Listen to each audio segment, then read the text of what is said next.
Hi, I'm Emily Troutman. I'm an independent journalist, and I want to update you on the Syrian refugee crisis from the perspective of Turkey. It's a story I've been following for a couple of years. This is Fairy Day. She's a little girl that I met in Turkey from Syria, originally from Aleppo.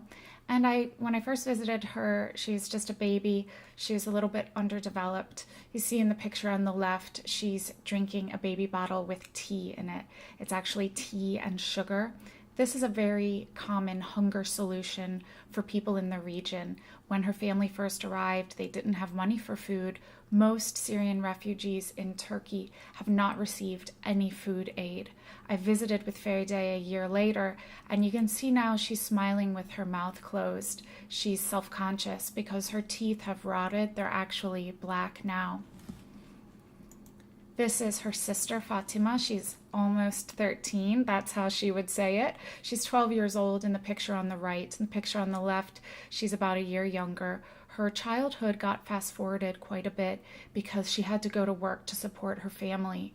So in the picture on the right, she's wearing her headscarf. She's on her way to work in a small shop in Gaziantep, Turkey, where she earns 45 cents an hour, and she works 10 hours a day, 6 days a week. That money helps feed her family, and the experience of Fatima and Fairy Day is very common. We don't have a lot of data about the condition of refugees in Turkey, and in my next videos I'll talk to you about why that is. But most children are working on the black market. I know the family feels lucky that they're not in Syria anymore, so this footage gives you a sense of what people are trying to escape. Maybe you've seen it. It was created by a Russian drone. This is Damascus. So many people have left the country because of the dangers of war, but also because of the economy. Syria is no longer able to export oil, the infrastructure is collapsing, and people are trying to escape just to be able to feed their families and live their lives.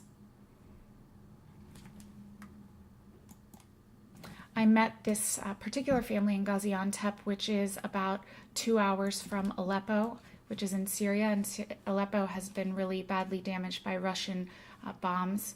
So all along this border, there are camps with refugees. There are 270,000 people in refugee camps in Turkey right on the border.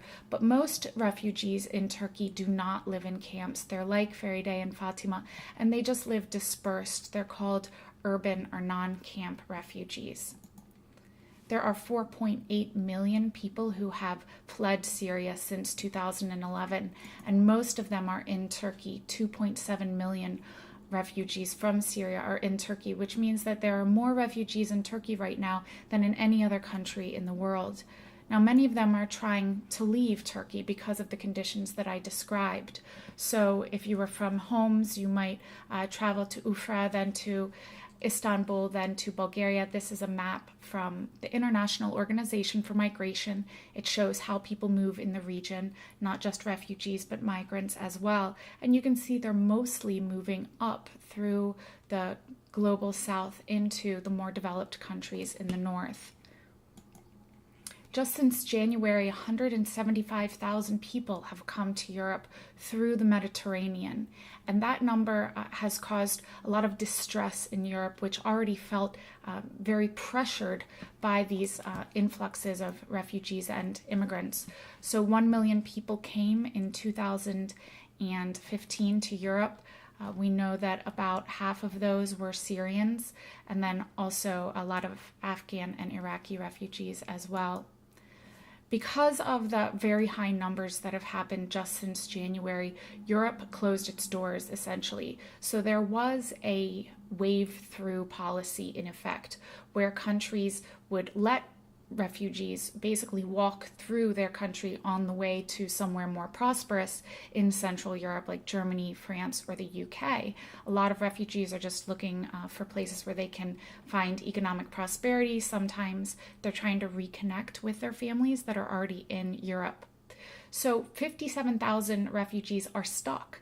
They are not being waved through anymore because the borders have kind of closed down like a domino effect all the way to the original countries where they first entered the EU. So these people are stuck in camps all in Greece, Italy, Bulgaria. You can see here that some of these camps, like this one in Samos, this is a Greek island, but it's actually closer to Turkey than to Greece. So it's pretty easy for people to get to Greece from Turkey. This is just a Google image search. It shows Idomeni, Greece. This is one of the more well-known camps. It's on the Greek-Macedonia border. You can see it's not really even a camp. There are some basic services, but it's more of a yard. And that's the conditions that these many thousands of refugees are facing in these countries where they're stuck now. So as a result of these problems, the European Union struck a deal with Turkey, where the EU is going to give Turkey $6.7 billion, 6 billion euros of aid for the refugees in Turkey. And in exchange, Turkey is going to take back thousands of refugees from Europe. This is very controversial because it brings back images of World War II when refugees were sent away on ships trying to escape Germany, and many countries did not welcome them. As a result of what happened and what ultimately brought the Holocaust, the world created the 1951 Convention on the Rights of Refugees, Convention on Refugees. It's also known as the Geneva Conventions.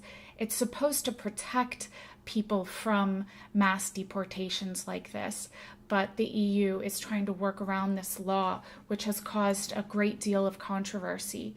So the refugees not only are having their rights infringed upon by being sent back to Turkey, but it's very, very questionable whether or not they should be sent back to Turkey because of the conditions in Turkey, which people like Feride and Fatima are facing on the ground. A lack of food aid, the inability to go to school. These little girls are working now. Most of the children that I met in Turkey work in factories for what are essentially slave wages.